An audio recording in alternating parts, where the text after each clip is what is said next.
अस्सलाम वालेकुम, मैं हूं ज़ीशान मलिक और आप देख रहे हैं पीएसएल हंगामा। तो पीएसएल अपने ज़ोरों शोर से जारी है। 3 मैचेस अब तक हो चुके हैं और मोमेंटम आहिस्ता आहिस्ता बिल्ड हो रहा है। वैसा ही मोमेंटम हमारी ट्रांसमिशन का भी आहिस्ता आहिस्ता बिल्ड हो रहा है। आज एक ही मैच है जो कि होने जा रहा है लाहौर कलंदर्स और क्वेटा ग्लैडिएटर्स के दरमियान। दोनों एक एक मैच खेल चुके हैं।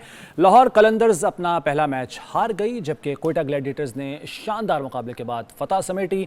तो आज क्या उम्मीदें हो सकती हैं दोनों टीमों से? कौन से ऐसे प्लेयर्स हैं जो कि की रोल अदा करेंगे और इस टूर्नामेंट की अब तक रफ्तार कह लें अगर चल रही है, उस पर क्या राय रखते हैं हमारे पैनलिस्ट, बात करेंगे। तो लेजेंड्स मेरे साथ मौजूद हैं, सकलैन मुश्ताक साहब और जनाब सलीम मलिक साहब। सर जी अस्सलाम वालेकुम, बहुत बहुत शुक्रिया। जी जनाब मलिक साहब, 3 मैचेस जीत रखे हैं लाहौर कलंदर्स ने। पिछले अगर 5 मैचेस की बात की जाए और 2 मैचेस जीत रखे हैं क्वेटा ग्लैडिएटर्स ने। लेकिन जाहिर है जो पहला मैच जीतना कॉन्फिडेंस आ जाता है। क्वेटा ग्लैडिएटर्स ने बड़ा ज़बरदस्त जो है फतह हासिल की, 216 रन्स जो है वो हुए थे, उन्होंने बनाए थे और महदूद कर दिया था मुखालिफ टीम को। आज के मैच में क्या तवक्कुआत है आपको? देखिए, हर टूर्नामेंट जो है ना वो फ्रेश स्टार्ट होता है। उसको आप पिछले साल के साथ कंपेयर नहीं कर सकते, क्योंकि आपको मैंने याद होगा पहले भी कहा था कि हर टीम जो है ना वो उसका जो पहला मैच होता है बड़ा वाइटल होता है। और कोयटा आपको डिफरेंट नज़र आ रही है इस साल। और पहले जैसे ही 2-3 मैचेस होंगे ना, आपको टीमों का नज़र आना शुरू हो जाएगा कि कौन सी टीम आगे जाने के लिए जाएगी। सही है, क्योंकि वो पता चल जाता है ना कि किस टीम का कॉम्बिनेशन अच्छा है, किसका नहीं अच्छा। बज़ाहिर तो कोयटा ने स्टार्ट बहुत अच्छा लिया है, सही है। और लाहौर स्ट्रगल कर रही है, मगर लाहौर की टीम ऐसी है कि वो कम बैक कर सकती है। उसमें कुछ प्लेयर ऐसे हैं, जैसे फ़खर है। अगर फ़खर जब भी चला तो वो आप देखें वो लंबा स्कोर करता है और वो बड़ी हिटें मारता है। T20 का बड़ा प्लेयर है। तो ये है कि मुझे लगता है कि कोयटा इस साल शायद पिछले सालों से बेहतर खेले। अच्छा, मुझे मेरा अपनी एग्जाम्पशन है कि क्योंकि वो इस साल डिफरेंट लग रही है। वरना आप देखें शुरू के मैचों में शुरू में ही वो स्ट्रगल करती थी, मगर इस साल मुझे लग रहा है कुछ बेहतर करेगी। आपका भी ये ख्याल है? और जो तमाम डिपार्टमेंट्स हैं उनमें नज़र आ जाता है, पता चल जाता है, फील्डिंग, बॉलिंग, बल्कि अगर हम बहैसियत एक टीम बात करें, जो 11 प्लेयर्स हैं वो अगर टीम की हैसियत से नज़र आ रहे हैं ग्राउंड के अंदर, तो ये एक साइन होता है कि हाँ ये इस दफ़ा कुछ करेंगे। डेफिनेटली जी, आई थिंक कोयटा ग्लैडिएटर को तो हैप्पी डेज मिल गए। उनका बहुत अच्छा मैच रहा पिछला। इस मोमेंटम को कहाँ तक लेके जाते हैं, जो उनके प्लान्स थे, उनकी एग्जीक्यूशन जो उन्होंने की है, उसको रिपीटेबल कर सकेंगे या नहीं कर सकेंगे, क्या आया उसको थोड़ा सा और ऊपर वाले लेवल पे लेके जाएंगे कि नहीं जाएंगे। अगर देखा जाए तो इनकी टीम काफ़ी बैलेंस लग रही है ऑन पेपर, मगर पिछले मैच में ना सिर्फ ऑन पेपर बैलेंस थे, क्रिकेट भी बैलेंस खेली उन्होंने और बहुत अच्छे दोनों डिपार्टमेंट में उनकी एग्जीक्यूशन अच्छी थी। साउथ स्किल को मैं एक्सपेक्ट नहीं कर रहा था, मगर उसने मेरा ख्याल है अच्छी कप्तानी की है। ऐसा प्रेशर बड़ा था ना जो उन पे। होता ये है कि आप टेस्ट क्रिकेट की कप्तानी वनडे और T20 की बहुत मुख्तलिफ होती है। T20 में आपको बहुत ज़्यादा प्रोएक्टिव रहना होता है एज ए कैप्टन। वनडे में आप थोड़ा सा सोच लेते हो, एक 2 ओवर में आप चांस ले लेते हो, सोच लेते हो, किसी को 1 ओवर एक्स्ट्रा करा देते हो, 2 एक्स्ट्रा करा लेते हो, तो आपके पास टाइम होता है, ब्रीदिंग स्पेस होती है, आप सोच लेते हो। टेस्ट में आपके पास थोड़ा और टाइम होता है, बीच में इंटरवल आले होते हैं, 5 दिन का मैच होता है। T20 में आपने देयर एंड देन फैसले करने हैं। तो कुछ ऐसे मोमेंट्स थे जहां पे साउथ शिकीन ने अच्छे फैसले किए, मैं ये समझता हूं। तो I think overall on paper और जो उन्होंने एग्जीक्यूट किया वो बहुत अच्छा किया। लाहौर के अंदर सलीम भाई की बात पे 100% मुत्तफिक हूँ। इनकी टीम में ऐसे प्लेयर्स हैं जो गेम चेंजर, मैच विनर हैं। उनके अंदर एटीट्यूड ऐसा है, जैसे फ़खर की बात की उन्होंने, अब्दुल्ला शफीक अच्छी फॉर्म में नज़र आ रहे हैं, 66 रन बनाए और बहुत अच्छे शॉट्स खेले। जो सलीम भाई अक्सर बात करते हैं, प्रॉपर हिटिंग, अच्छी हिटिंग, ये नहीं कि मार धाड़ लपाड़े शपाड़े, वो चीज़ें नहीं, अच्छी क्रिकेट खेली उसने। फिर डैरल मिचेल एक ऐसा कैरेक्टर है कि अगर पिछले में तो वो उस तरह नहीं चला, आई एम श्योर रियलाइजेशन हुई होगी, स्पोर्ट्स स्टाफ ने कोई इसके साथ कॉफ़ी वॉफ़ी पी होगी बाद में कि भाई तू प्रो है, तुझे तगड़ी पैसे थब्बी भी दे रहे हैं, तो जिम्मेदारी ये थोड़ा सा वापस आ अपने आप को रीसेट कर। और उम्मीदें भी बड़ी है ना जी, डैरिल मिचेल हो या सैम बिलिंग्स हो, दोनों से बड़ी उम्मीदें हैं। और डेविड वी से इनका काफ़ी रहा है, ठीक है, उसका वो नज़र नहीं आ रहा, रस्टी लगा है। आई डोंट नो कि अब वो किस प्रेपरेशन से आता है। सिकंदर रजा गेम चेंजर है, जिम्बाब्वे का कैप्टन भी है, तो ऑब्वियसली हमारा शाहीन है, शाहीन थोड़ा सा स्ट्रगल कर रहे हैं, थोड़ा सा ऐसा चल रहा है, but I am sure Quetta और लाहौर का मैच होगा तो इनके मूड आज पता चलेंगे। बिल्कुल सही है सर सकलन साहब, लेकिन हम चाहेंगे कि फर्दन भी सब प्लेयर्स पे बात कर लीजिए। सऊद शकील के जैसे कि अभी तस्करा किया है, सऊद शकील ने अपनी परफॉर्मेंस से और जैसे कि डिसीजन मेकिंग 2020 में बहुत कम टाइम होता है, मार्जिन बड़ा कम होता है, 4 ओवर्स हर बॉलर से आपने करवाने होते हैं, फिर साथ साथ आपको अपने फैसले तब्दील करने में, टेस्ट में तो आपके पास इतना टाइम भी होता है ना कि आप रात को इस्तिखारा भी कर सकते हैं अगले दिन के हवाले से लेकिन इसमें आपका वक्त नहीं होता। तो सऊद शकील ने अपनी परफॉर्मेंस से, अपनी बैटिंग और उसके साथ साथ कैप्टनसी में भी अपने आप को अहल साबित किया आपके ख्याल में? देखें, बहुत सारे मैचेस जो पिछले गुजरे हैं उनमें हमारे ओपनर्स पे अक्सर तनकीद की गई है कि स्लो खेलते हैं। इवन सऊद शकील पे भी बड़ी तनकीद की जाती रही है कि ये T20 का प्लेयर नहीं है। मगर जब आप T20 खेलते हैं तो मेरा ख्याल है अच्छे प्लेयर की निशानी ये होती है कि वो उससे सीखता है कि यार मुझे भी उन्हीं की तरह लोग बुरा भला ना कहें और मैं अपने आप को बेहतर करने की कोशिश करूं। तो मेरा ख्याल है ये एक अच्छा साइन है कि वो तेज़ खेलने की कोशिश कर रहा है, क्योंकि T20 है ही क्रिकेट तेज़ खेलने का नाम। और जहां तक कप्तानी का आपने जिक्र किया ना, देखें कप्तान का कब पता चलता है? जब वो अंडर प्रेशर आता है। जब आपकी टीम अच्छा कारी होती ना तो आपकी बहुत सारी चीज़ें छुप जाती हैं।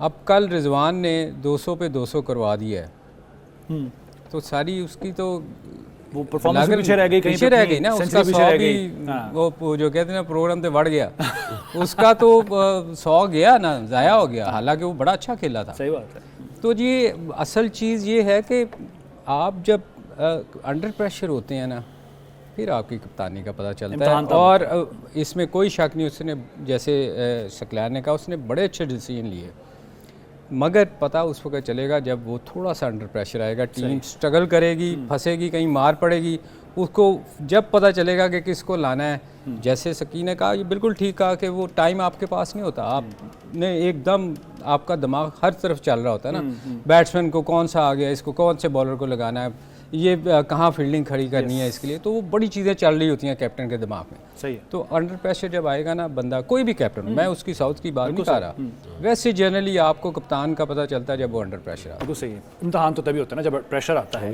अच्छा, लेकिन जैसे कि अभी परफॉर्मेंस की बात की, रिजवान की परफॉर्मेंस कहीं पीछे, लेकिन मैं इसमें जो पहलू देखता हूँ वही बात अगेन शर से खैर का पहलू, इन्होंने एंड तक फाइट की है। अगर हम बाकी 2 मैचेस के साथ कंपैरिजन करें, वो तो अपने पूरे ओवर्स भी नहीं खेल सके, ना पेशावर ज़ल्मी ना लाहौर कलंदर्स, लेकिन यहाँ हमें पूरी फाइट नज़र आई है और एंड तक मैच गया है और वो जो एक हुस्न होता है T20 क्रिकेट का वो नज़र आया है। ठीक है कि वो उस तरह से शायद एग्जीक्यूट नहीं कर पाया अपने प्लान, जैसे कि उन्होंने खुद भी कहा बाद में गुफ्तगू करते हुए। तो ये भी तो ज़रूरी है ना कि एंड तक फाइट की जाए, आखिरी बॉल तक खेला जाए। देखिए, मज़ा तो तभी आता है कि 2 आपस में भिड़ रहे हो और एंड तक चला जाए और हर किसी की सांसें उखड़ी हो, प्रेशर मिला हो हर किसी को, और फिर आप कहते हैं यार ठीक है, one of those days we tried our best, but result हमारी फेवर में नहीं आया। कुछ चीज़ें ऐसी रह जाती हैं जिसको फिर आप अपनी लर्निंग के साथ अटैच करते हैं, अगले प्लान्स के साथ उसको आप नथी करते हो कि यार ये रह गई थी, इन चीज़ों को आगे ऐसे करके चलना है। तो आई थिंक क्रेडिट तो दोनों टीमों को देना चाहिए।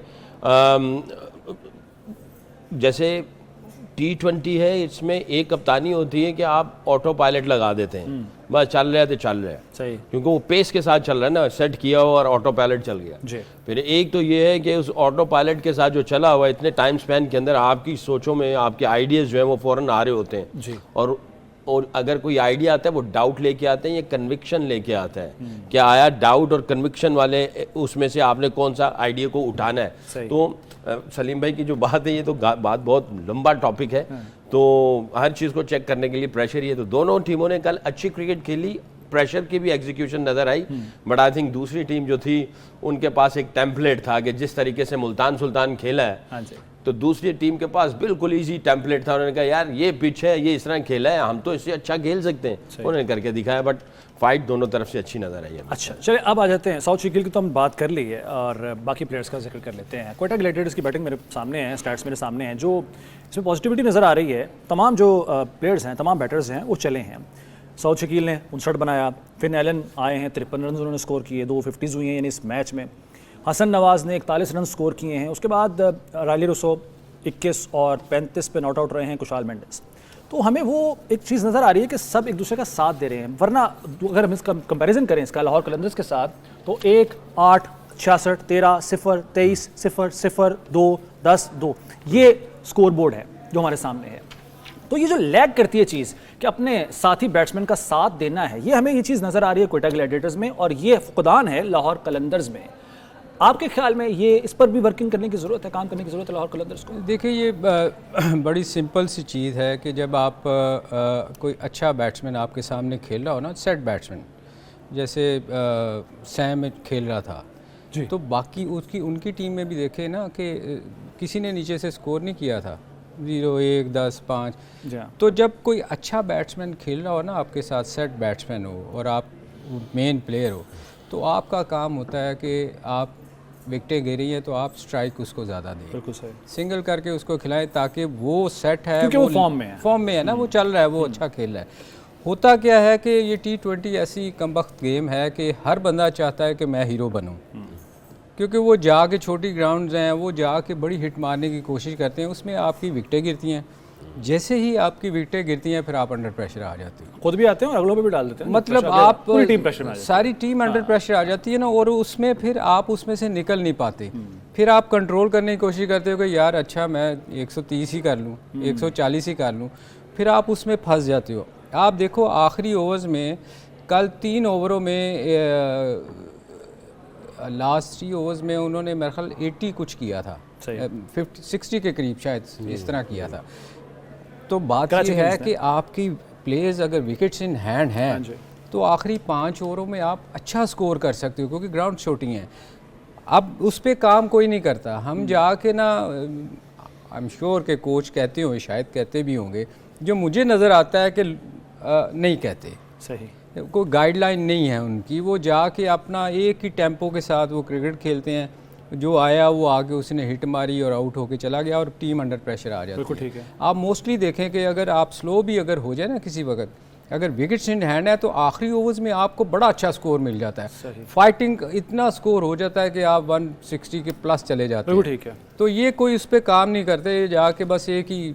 बिल्कुल ठीक है। कोचिंग की उन्होंने बात की है, कोचेज़ की, क्योंकि आपने चूँकि कोचिंग की हुई है इसलिए मैं आपसे ये सवाल कर रहा हूँ, कोचेज़ की सुनते नहीं है ये प्लेयर्स, या फिर कोई और वजह होती है? क्योंकि ये बड़ा ज़रूरी है। सुननी तो चाहिए। अगर कोचेज़ की सुनी नहीं जा रही तो फॉल्ट कोच का भी है, प्लेयर का भी है। वो सुन नहीं रहा, इसको सुनानी नहीं आ रही है। अच्छा, इसको सुनानी नहीं आ रही, इसको बतानी नहीं आ रही, इसके पास स्ट्रक्चर नहीं है, इसके पास जो है वो अंदाज नहीं है जो उसको समझा नहीं पा रहा, और वो जो है वो सीखना नहीं चाह रहा।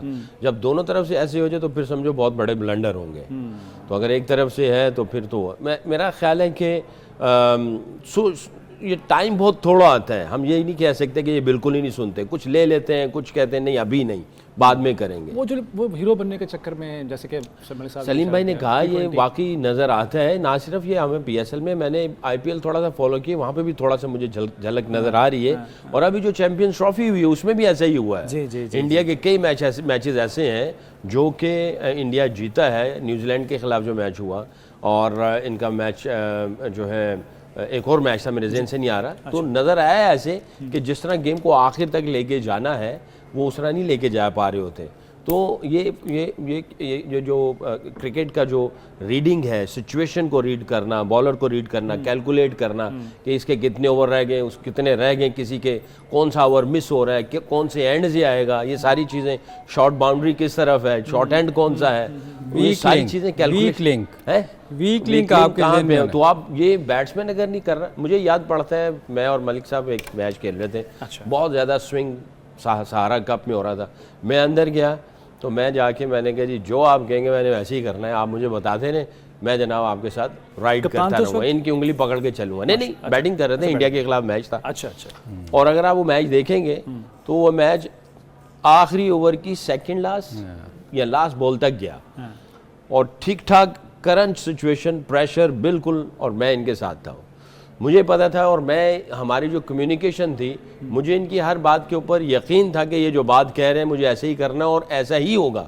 अच्छा। और ये मुझे कहते थे रोक, आउट नहीं होना, डॉट हो गई, कोई ऐसी बात नहीं है।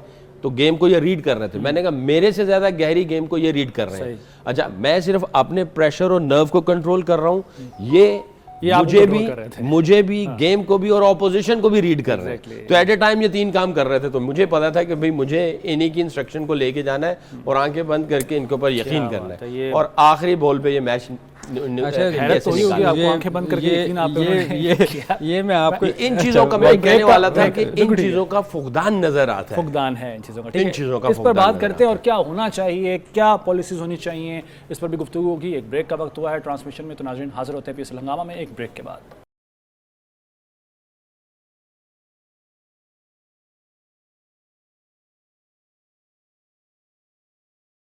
पीएसएल हंगामा में एक बार फिर आपको खुश आमदेद कहते हैं। आज मैच होने जा रहा है लाहौर कलंदर्स और कोयटा ग्लैडिएटर्स के दरमियान। दोनों अपना एक एक मैच खेल चुके हैं। कोयटा ग्लैडिएटर्स एक मैच जीत चुकी है, लाहौर कलंदर्स अभी तक फतह नहीं समेट सकी। तो आज का मैच कितना अहम है इन दोनों टीमों के लिए और क्या तवक्कात हैं इन दोनों टीमों से, इस पर ही हम आज की ट्रांसमिशन में बात कर रहे हैं। तो जनाब मलिक साहब आपकी तरफ आता हूँ। सर जी, हम फ़खर जमान की तरफ बात कर लेते हैं। ज़ाहिर है फ़र्दन भी हम प्लेयर्स के ऊपर डिस्कशन कर ही रहे हैं।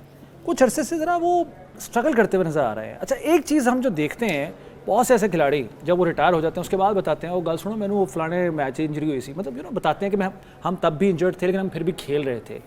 इनके साथ भी कोई ऐसा मसला लग रहा है कि कोई फिजिकली कोई प्रॉब्लम है, कोई फिटनेस के हवाले से, या वैसे ही आउट ऑफ फॉर्म हुआ है? एक रन बनाया उन्होंने अभी पहले मैच में भी और उससे पहले भी स्ट्रगल करते हुए आ रहे हैं मुसलसल। नहीं, उसकी इंजरी के साथ तो मेरा ख्याल कोई ताल्लुक नहीं है। अगर जो आपने बात की ना कि इंजरी के साथ लोग खेलते हैं बाद में बताते हैं, वो मेरा ख्याल है जो फिटनेस लेवल चेक करते हैं आप, ये गलती तो उनकी है ना, ये उसकी गलती नहीं है। देखिए, हमें वो कभी नहीं बताएगा, क्योंकि प्लेयर जो होता है ना वो बड़ा लालची है। आजकल तो स्पेशली वो उसकी कोशिश होती है कि यार मैं लीग से बाहर ना हूँ, क्योंकि उसको पैसे मिल रहे हैं हर डर भी तो होता है ना, एक दफ़ा बाहर हो गए तो वापस आ भी पाएंगे कि नहीं, ये भी तो डर होता है। नहीं, हर लीग में तो उससे बेहतर कोई नहीं है, उसको इतनी जल्दी नहीं निकालेंगे। पाकिस्तान टीम की बात कर रहा हूँ कि उसमें तो हो सकता है कि वो डरे कि यार मैं, मगर लीग में आपको जो आपका स्टाफ है ना फिटनेस लेवल जो चेक करता है, मुझे नहीं पता कि मैं चूँकि उसका हिस्सा नहीं कभी रहा कि लेवल फिटनेस लेवल चेक करते हैं कि नहीं करते। अगर नहीं करते तो गलती किसकी है? ज़ाहिर है उस टीम की गलती है। तो मेरे ख्याल है कि वो फिट होगा, उसको किसी भी प्लेयर को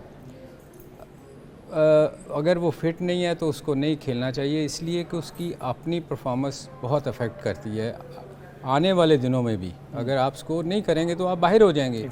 तो आप इसी तरह आप देखें, इंडिया को हम हमेशा मिसाल हमारे आगे वही आती है कि उनके अभी प्लेयर वो फास्ट बॉलर उनका अनफिट हुआ था, बुमराह, यार वो देखो वापस आया, उसी पेस से वापस आया। हमारे लोग अनफिट होते हैं, हमारे फास्ट बॉलर कुछ ऐसे थे जो इंजरी में खेलते रहे और स्ट्रगल करते रहे, वो पेस भी नहीं आई, मार भी पड़ी, पाकिस्तान भी हारा। तो ये चीज़ें जो है ना, ये उस लेवल पे फिर क्रिकेट बोर्ड को भी चाहिए कि उस पर बहुत गहरी नज़र रखनी चाहिए कि यार अगर ये प्लेयर अगर ना समझी कर रहा है कि ज़बरदस्ती खेलने की कोशिश कर रहा है, तो ये नुकसान बाद में पाकिस्तान को होना है। क्योंकि अगर वो बुरा परफॉर्म करता है और इंजरी के साथ खेलता है तो नेक्स्ट टाइम वो तो नादानी कर रहा है, आपको खुद उस पर डिसीजन लेना चाहिए कि यार आप फिट नहीं हो, प्रॉपर फिट होके खेलो। बिल्कुल सही है। फ़खर ज़मान, जैसे कि फ़िटनेस के बारे से बात हो रही है, ये भी बड़ा ज़रूरी है कि ज़ाहिर खिलाड़ी तो एक लालच करेगा इस चीज़ का कि वो टीम से बाहर ना हो, लेकिन फ़िटनेस के जितने भी मयार हैं उन पर पूरा उतरना बड़ा ज़रूरी है हर खिलाड़ी के लिए। दूसरी बात, फ़खर ज़मान, क्या आपको भी लगता है कि ये सिर्फ और सिर्फ फॉर्म का मसला है, इसके लिए पीछे और कोई वजह नहीं है क्योंकि वो परफॉर्म नहीं कर रहे कुछ अरसे से? देखिए, कुछ इंजरीज होती हैं जो आपकी रिपीटेबल इंजरीज एक ही जगह पे जा रही हैं, तो उसका मतलब ये है कि आपका ना रिहैब हो रहा है सही, ना आपने उस इंजरी को जिस तरह से लुक आफ्टर करना है वो किया जा रहा है। आई थिंक ये इंजरी डिफरेंट हुई उसको। पहले मुझे याद पड़ता है, मैं हेड कोच था पाकिस्तान टीम का, 2021 का जो वर्ल्ड कप था, तो उसको नी का इशू हुआ था उससे पहले, उससे वो निकल गया था। और फिर उसी वर्ल्ड कप में, सॉरी 2022 वर्ल्ड कप में क्योंकि वो बैक टू बैक था, तो नी इंजरी से रिकवर करके वापस आया और वो वर्ल्ड कप खेला, और फिर जो है उसको फिर दोबारा वही इंजरी हुई, कहीं डाइव मारी इसने किसी मैच के अंदर।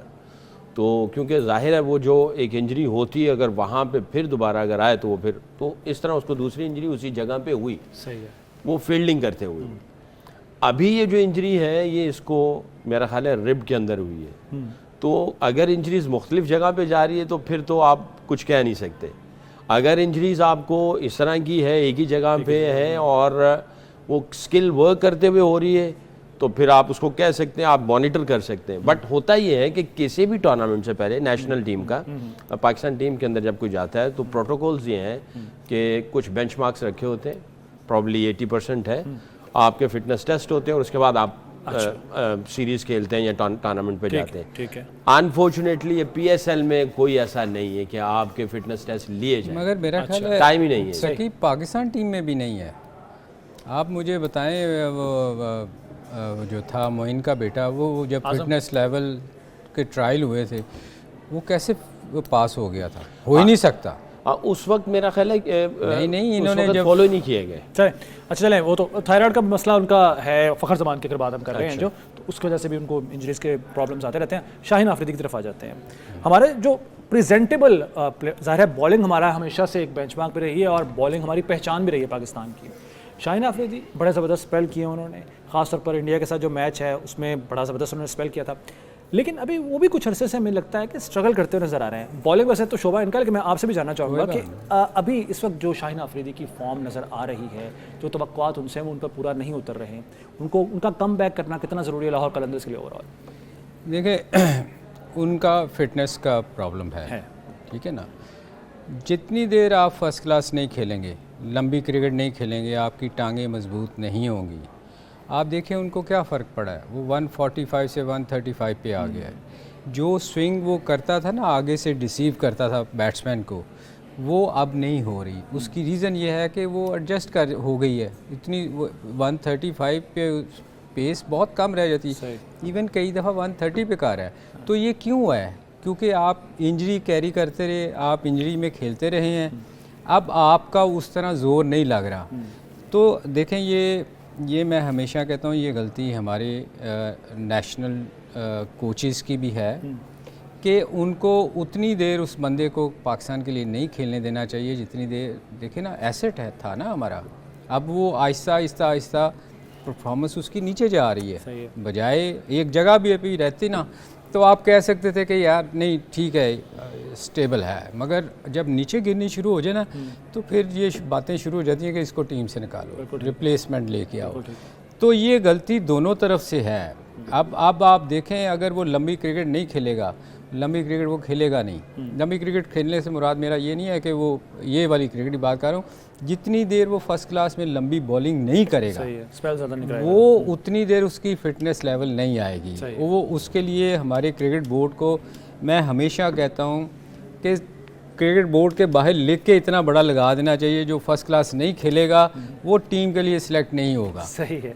अफरीदी की बात तो चलें, आप ज़रूर उस पर जवाब ज़रूर दीजिएगा, अपनी राय ज़रूर दीजिएगा, लेकिन उसके साथ साथ जितनी ज़्यादा क्रिकेट हो गई है, अब लीग क्रिकेट है, फटीग्ड हो जाती है बॉडी, और शायद खुद भी कोई बैट्समैन हो या बॉलर हो उसको खुद भी पता नहीं होता कि उसकी बॉडी कितना सस्टेन कर पाएगी। उसका नुकसान फिर इसी तरह निकलता है जैसे कि स्पीड उसकी शाहीन आफरीदी की, जैसे कि मलिक साहब ने बताया, 145 से 135 तक आ गई है, नीचे आ गई है, और उसकी वजह से पेस मुतासिर होती है।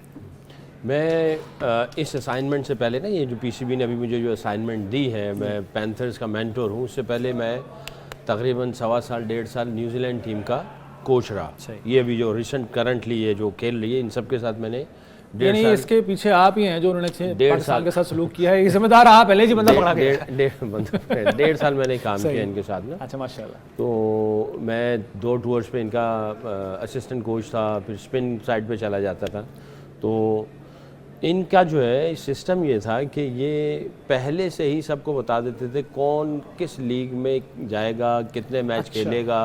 अभी देखें इनकी टीम के कुछ प्लेयर जो है वो इधर हैं, कुछ IPL के अंदर हैं, और इससे पहले रिसेंटली अभी कुछ इनकी क्रिकेट भी हुई थी जो पाकिस्तान के खिलाफ हुई, और उसमें भी कुछ प्लेयर नहीं थे, कुछ IPL में गए हुए थे। जी, आपने देखा ना चैंपियंस ट्रॉफी में भी जो सीरीज की बात कर रहे हैं, अभी जो पाकिस्तान न्यूजीलैंड गई जो सीरीज हुई थी, तो इनके लड़के IPL में गए हुए थे। केन विलियमसन जो है वो भी गालिबन नहीं था, और भी कुछ लड़के जो भी आप लोग बैठ के कह रहे थे कि ये न्यूजीलैंड की B टीम है। सकी वो कॉन्ट्रैक्ट साइन करने से पहले वो बताते नहीं प्लेयर कुछ के, हमने सारी चीज़ें पहले ही प्लान कर लेते हैं उनको, और वो बैठ के पूरा थॉरली पूरे साल का वर्कलोड, कौन से मैचेस किस तरह खेलने हैं वो पहले ही बता देते हैं। पहले 3 तू नहीं खेलेगा, अगले 2 खेलेगा, अगर 5 वो बैठ के करते हैं, ये सब बैठ के डिसाइड करते हैं ये सब लोग, फिर कहते हैं हाँ भी ठीक है। फिर वो अच्छा इनकी फिलॉसफी जो न्यूजीलैंड की ना वो डिफरेंट है। ये जितने भी टूर्नामेंट्स हो रहे होते हैं वो देखते तो उनको मेगा इवेंट्स के लिए कि भाई अगला जो इवेंट्स आ रहा है उससे पहले आप सारे जो है ना अपने प्लेयर्स को आप अपॉर्चुनिटीज़ दे दें, इक्वल अपॉर्चुनिटीज़ दे दें, ताकि पता चलता रहे जो आपका बेंच भी है, जो आपकी ऑप्शन सेकंड ऑप्शन भी है, वो सब खेल रहे होते हैं मिल मिला के। अच्छा। और सब जो मिल मिला के खेल रहे होते हैं, फिर करते करते छट के जो है ना मेगा इवेंट्स के लिए उनकी एक टीम सामने आ जाती है। अच्छा स्क्रम में मैं आपसे ना पूछूंगा कि चूंकि आपने मुख्तलिफ टीमों के साथ काम किया हुआ है, जो फ़र्क है वो क्या है और क्या हमें किन किन चीज़ों पे काम करने की ज़रूरत है। लेकिन एक ब्रेक का चूंकि वक्त हुआ, ब्रेक के बाद वापस आते हैं और इस पर भी बात करेंगे कि पाकिस्तान की क्रिकेट दूसरे ममालिक की क्रिकेट, खासतौर पर न्यूजीलैंड, ऑस्ट्रेलिया और इंडिया के साथ कितनी मुख्तलिफ है, इस पर भी बात होगी। और फिर जाहिर है आज के मैच के हवाले से भी हमने बात करनी है। तो एक ब्रेक के बाद दोबारा हाजिर होते हैं।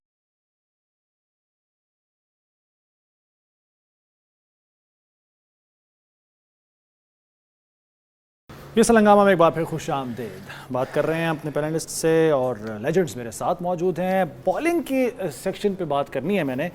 सगन भाई आपकी तरफ आता हूँ। आसिफ अफरीदी 38 साल के हैं, ज़ाहिर है हमसे तो खैर काफ़ी छोटे हैं, लेकिन अभी जब बॉलिंग कर रहे हैं 4 ओवर्स में 15 रन देकर उन्होंने 1 विकेट हासिल की है। अब जिस तरीके से वो परफॉर्म कर रहे हैं, हमारे पास आने में बहुत देर ही लगी उनको। मिसबाह हक की भी हमारे पास मिसाल तो है, बहरहाल वो बड़े देर बाद हमें नज़र आए थे।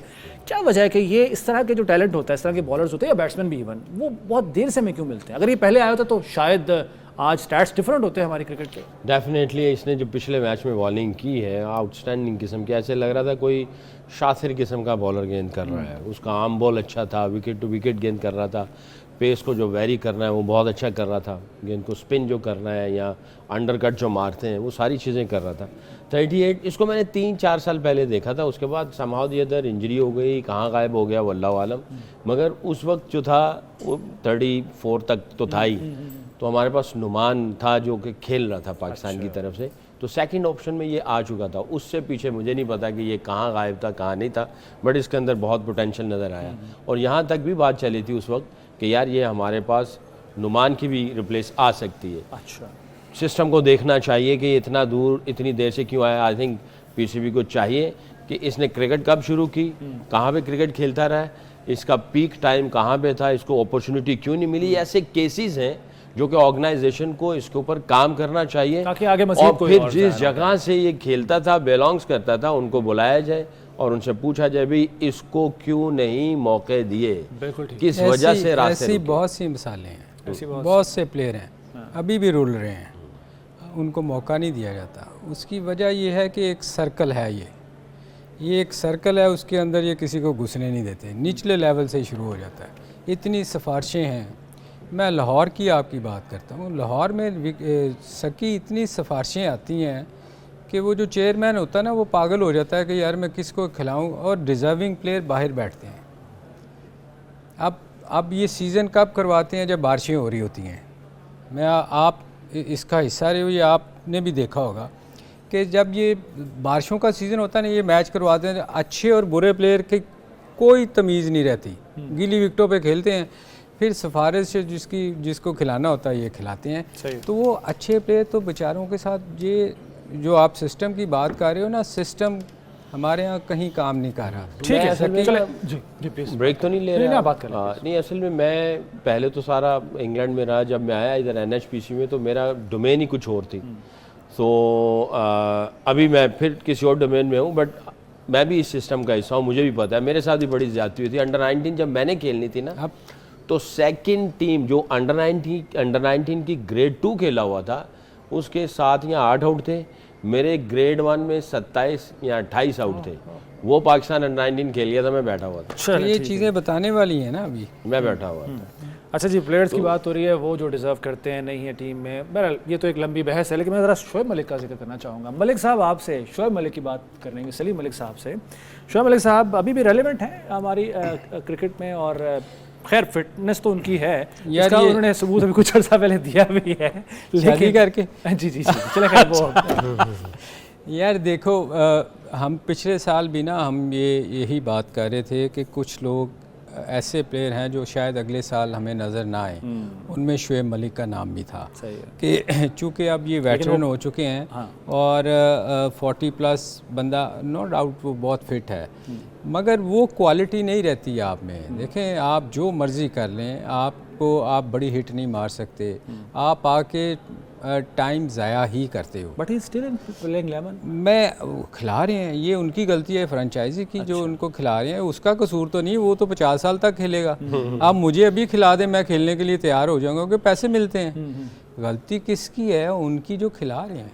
लेकिन वो फिर एक ब्रांड भी तो बन जाता है ना एक प्लेयर इस स्टेज पे आके, शायद वो फेस दिखा के भी तो हमने अट्रैक्ट करना होता है शायद। तो फिर या आप ब्रांड बना लें या आप जीतने की तरफ जाएं। अच्छा, या तो फिर आप जीत की तरफ जाएं, इसका मतलब आप जीतने के लिए नहीं खेल रहे। बिल्कुल ठीक है। आपका तबसरा जी स्पेसिफिक टॉपिक पे शुएब मलिक साहब पे। नहीं, कुछ चीज़ें ऐसी होती हैं, अगर मैं मेरे से पूछें, अगर मैं होता, अपने आप को इस शूज़ में रखता, तो मेरा ख्याल है मैं अपने आप को अलग कर लेता। हाँ, मैं खुदा हाफिज़ कर लेता। अच्छा, आई थिंक शायद बाज़ वक़्त ऐसा होता है कि टीम के अंदर वो शायद इस तरह के लोगों को इसलिए रखा जाता है कि वो दूसरे एस्पेक्ट्स भी कवर कर लिए जाएं, क्योंकि प्लेयर्स इस तरह के जब सीनियर्स होते हैं तो वो अपना विजडम, नॉलेज पास ऑन कर रहे होते हैं।